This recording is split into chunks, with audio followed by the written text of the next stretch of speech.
Kalo न जानति तव जननम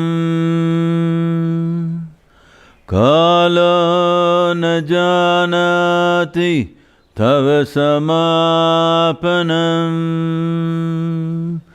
दृष्टो मया तव महाकारः योगेश्वर काल काल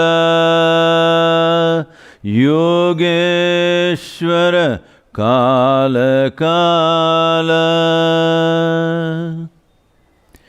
Namaskaram, every one of you, and I'm extremely sorry that I'm not able to be physically there due to certain engagements here, but my heart is very much with you. I have followed the Kashmir situation since mid-70s. Well, it's one atrocity after another, and I have also reasonably acquainted myself with the last 600 to 700 years of history, both the glorious aspects of it and the atrocious things that have happened. The genocide and pogroms are not just 3 decades old, been happening for 6 centuries. The demographic shift did not happen overnight. When that was happening, what should have been done, for whatever reasons, could not be done. I am not here to blame anyone, nor am I here to say anything insensitive to those of you who already have been peeled of your skin, that anything can hurt you. You're in that condition, I understand. My words are absolutely inadequate for the empathy that I feel. This was not just done, that is, the necessary things to shore up a society and to protect things that are valuable to us. The people, the rulers, those who were invested in knowledge and the sacred institutions could not act. The world is still in a state that no one can protect and nurture anything that is of value just with scholars, sans soldiers. This is a mistake that's happened right across Hindustan, and the brunt of it has been taken by the Kashmiri people, but it's happened all across this land. When you have something of value in your home, you need a lock, you need a guard dog, and maybe you need a gun. This is an aspect that we as Hindustan neglected. With the comfort of geographical protection of the mountains around us, we lived thinking nobody will ever come and touch us. We invested in subtler aspects of life, but those who did not understand such things and those who had their own cruel agendas took advantage of us completely. I'm saying in many ways, not to insult you please, this is a case of like spilt milk. Strengthening the spiritual backbone of Bharat, which is beyond religious divide and of deep humanism, which is what this culture is about, and doing whatever else that can be done economically and in terms of restoring some parts of geography at least, without putting too many people back to risk once again, is an onerous task. Some efforts are going on. I can understand Dr. Surinder saying what he said, because what efforts are going on is not important, what results have happened is important. Results are not much. Though 370, repealing of 370 was a big step, still to manifest it on the ground, to make it socially safe for ordinary people to be on the street, has not happened yet. Well, the government is trying to encourage people to take jobs. even the labor who is going from various different states to work there, their lives are not safe. But at the same time, when nearly 85 to 90% of the population gets involved in something of this nature, very hard for security forces to control this. This needs a political and military solution. Military is out there, nearly close to 500,000 soldiers out there for many years, but you know the kind of international campaigns and narratives that have been built around you, as you already mentioned. So one important thing that I feel is we must take charge of the narrative. Well, in recent times, some cinema has been made and well, it has brought some light to people, the generation of people, the next generation beyond me, did not even know that something like this has happened, it's brought forth. But I feel still we have not taken the narrative in our hands. Our time has definitely come where our identities of geography and ethnicity need to be transcended but not lost. An identity with precious knowledge that we hold is the way forward, because with this identity and this capability, we can be who we are, wherever we are. I'm not trying to write off Kashmir, please do not misunderstand me, because it pains me to see every couple of weeks or 3-4 weeks, we are seeing two Kashmiri Hindus shot dead here, there. For me, these are not numbers. These are people like you and me. Two people shot dead, oh, just two. It's not just two lives and two families and people connected with them, everything is gone.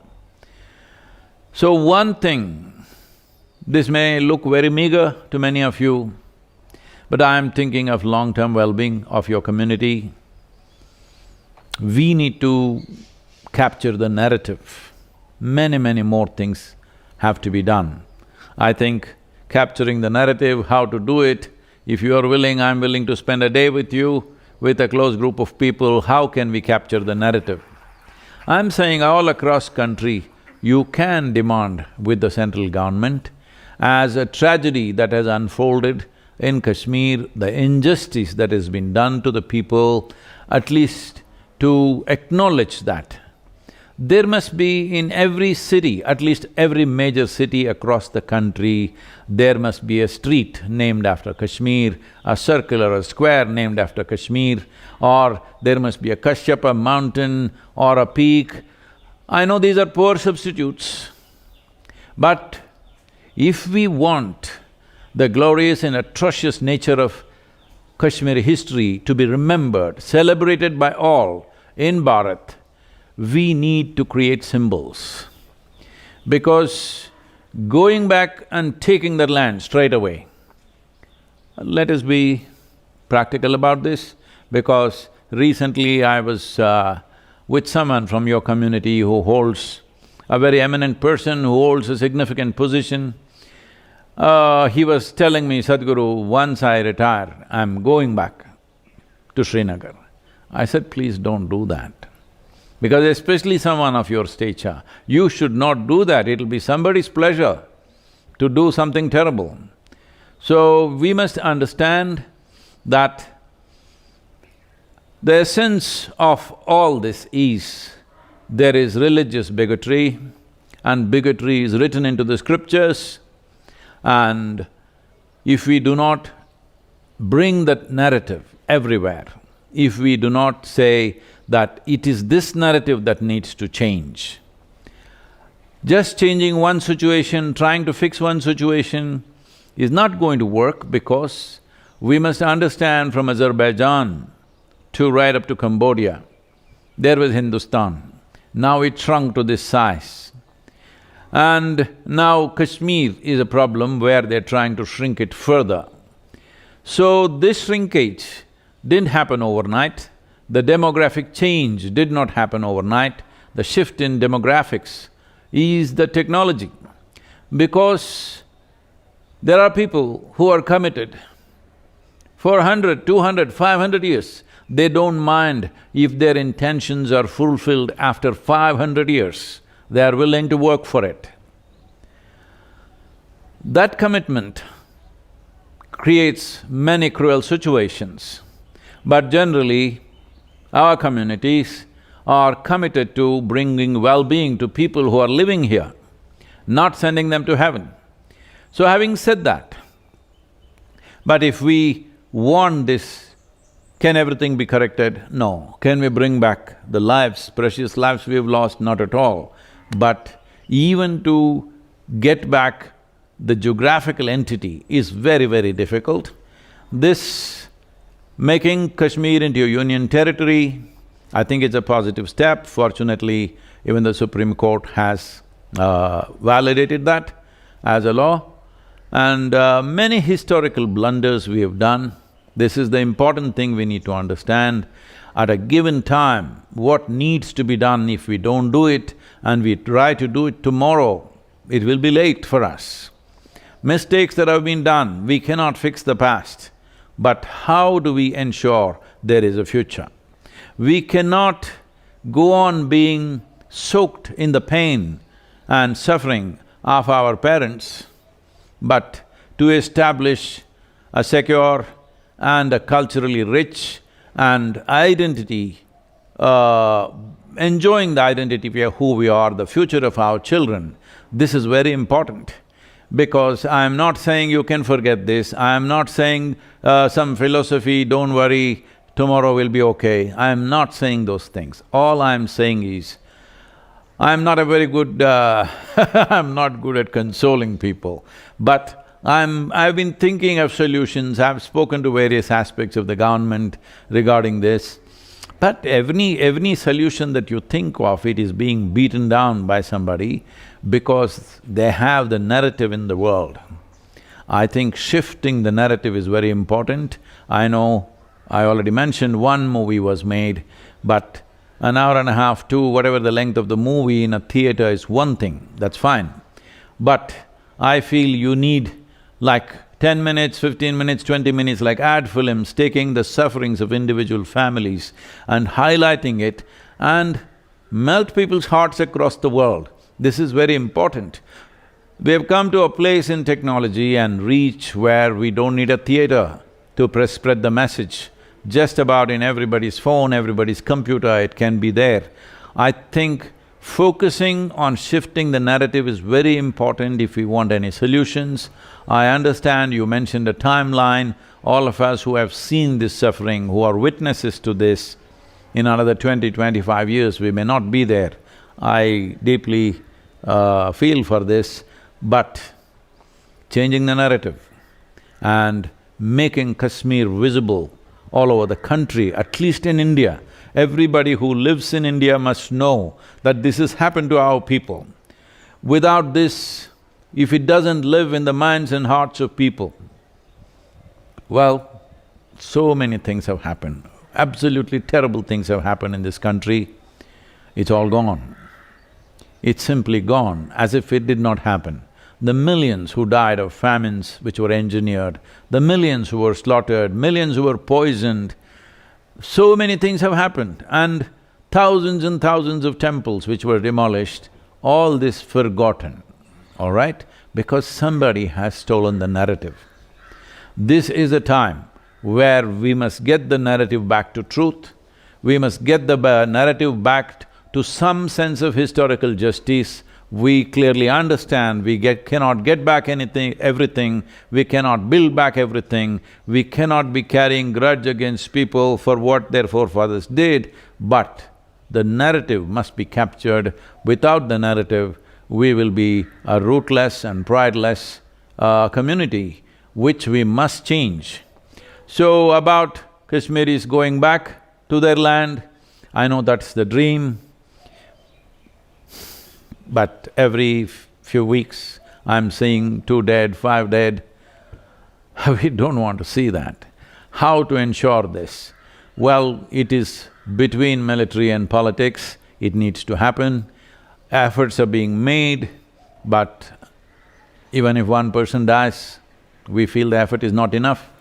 So many soldiers have laid down their lives, but it's not been enough. One fortunate thing is, in our neighborhood there is chaos, so the amount of support that was coming from there will be receding in the coming years, definitely. That we must make use of and ensure the cross-border support that was happening should be arrested. In arresting this, the internal security could be largely secured. To what extent, we must see, because when ordinary people who just regularly walk on the street, who go to the vegetable shop, who sit in tea shops, they have a gun at home and they once in a way, they fulfill what they think is their religious duty or whatever. It's very hard for any agency to catch all of them. Across the world, such movements have happened and they have gone on for decades and centuries, because this is a lesson the government of India and every state government in the country, and above all the people of India, of this great nation Bharat, all of us must learn this, that if we do not attend to a problem in time, tomorrow could be too late. This is the condition where we are in. I know I have not provided any consolation, I am not using sympathetic words, but I'm telling you, my heart reverberates with empathy for every one of you. Your suffering is unparalleled in many ways in this country, but similar things have happened everywhere. At least you are at least speaking, others are not even speaking. So many things have happened. But the worst thing about you is it happened now, nearly in 21st century. And if you allow it, it'll happen right now in 21st century. So, this is the terrible thing. In independent India, this happened. As I said, I have no adequate words either to express my empathy, nor do I have a hotshot solution, just like that, this is it. I don't have either. I only have profound empathy for every one of you. If you have any questions, please.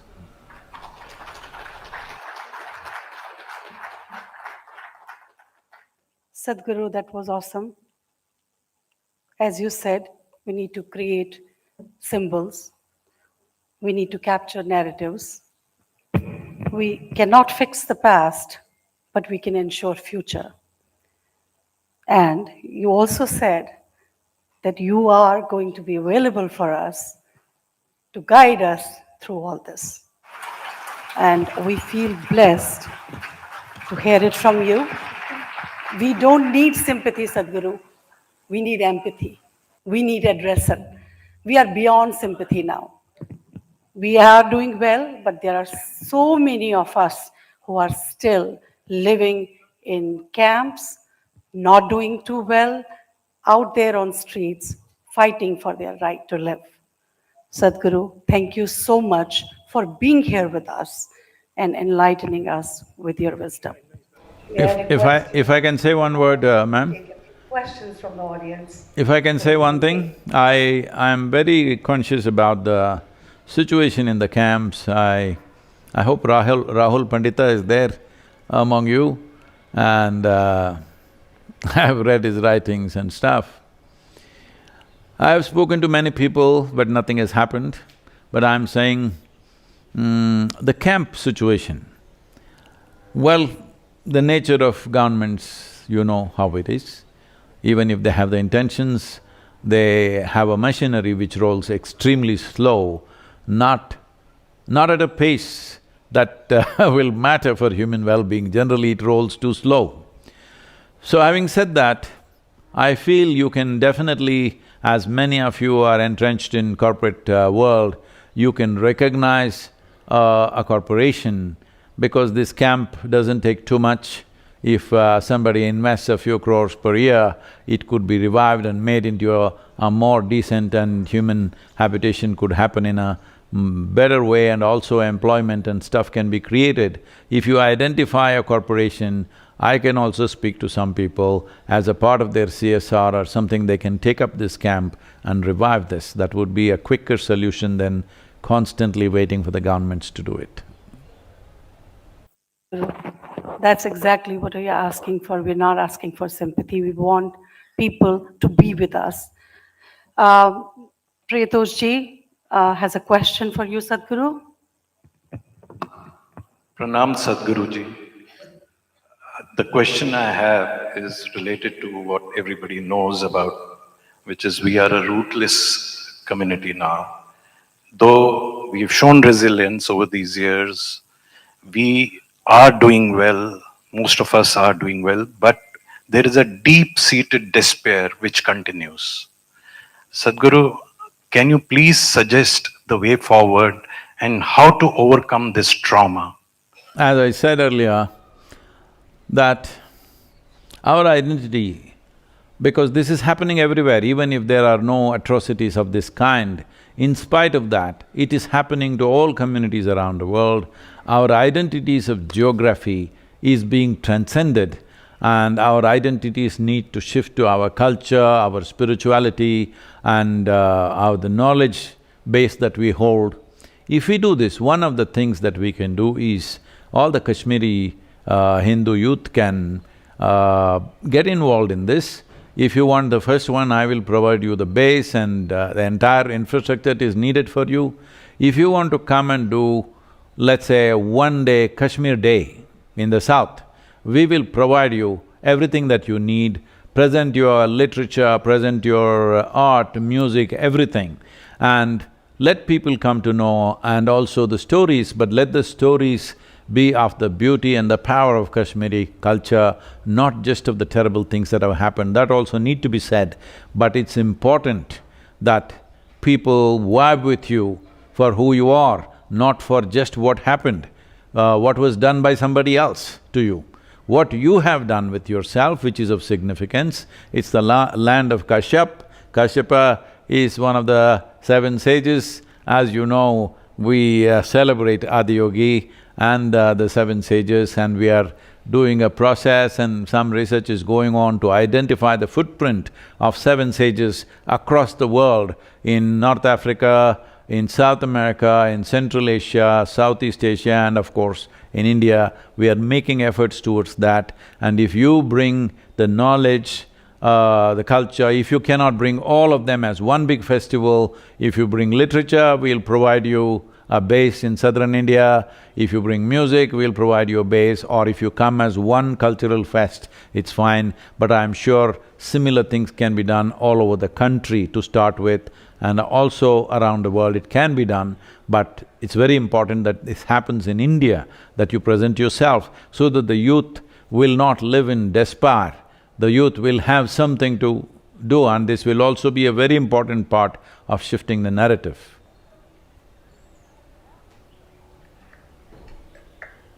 Thank you so much, Sadhguru. Yes, that's the kind of help, that's the kind of support we need and needed from you. You being the spiritual guru, we look forward to interact with you personally and get to the real solutions, so we go back to our Kashyap land.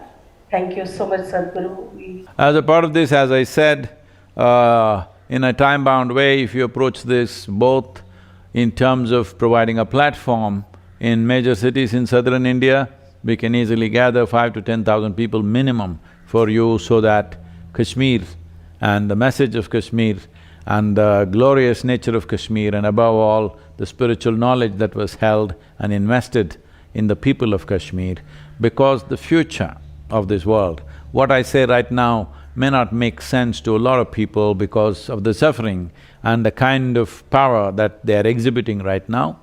But this is something that I have noticed talking to the youth of the world, across the world, in the major universities, in Europe, America and various other countries. What I see is, in another 30 to 40 years' time, the dogmatic religions will recede significantly, because anything that doesn't make logical sense in people's heads will slowly recede. Already it's beginning to happen. In Europe, in the Western Europe, nearly 42% of the people say they have no religion. In UK, about 36% of the people are writing in their forms that they have no religion. 32 to 33% of the people in United States are saying no religion. This is simply because selling tickets to heaven and managing people, those times are over. Unless it makes logical sense, people are not going to ascribe to anything. This number will increase to 70 to 80% in 25 to 30 years. We can hasten it, we can make sure that happens in next 10, 15 years' time. Essentially, the entire work that I'm doing is about moving people from religion to responsibility. Spiritual process, which is the basis of who we are, which maybe over a period of time is being presented as a religion, but essentially this is a spiritual process for the inner well-being of the human being, where this is about human liberation. This is not about somebody sitting up there and you're going to go to them. This is about human liberation, this is about a human being earning the grace to function like the divine. This is about becoming the divine, not going to heaven. This aspect of attaining liberation to become free from what we are entangled with will become the most important aspect, and this will rise in the next 10 to 15 to 20 years' time. The sooner we do it, the better it is. In that context, you identifying with your knowledge, you identifying with your spirituality, in many ways is the ammunition for the future. Not that we are going to fire at somebody, but our way of doing things is to embrace the world, not to destroy the world. Our way of including people, our way of life is inclusion, not conquest. So, identifying yourself with the spiritual nature of Kashmir, the land of Saraswati and Sharada, it is important. That is what should be the basic identity. I'm saying this with utmost pain, not the mountains and valleys, the knowledge that you carry, because that is the future. Thank you very much.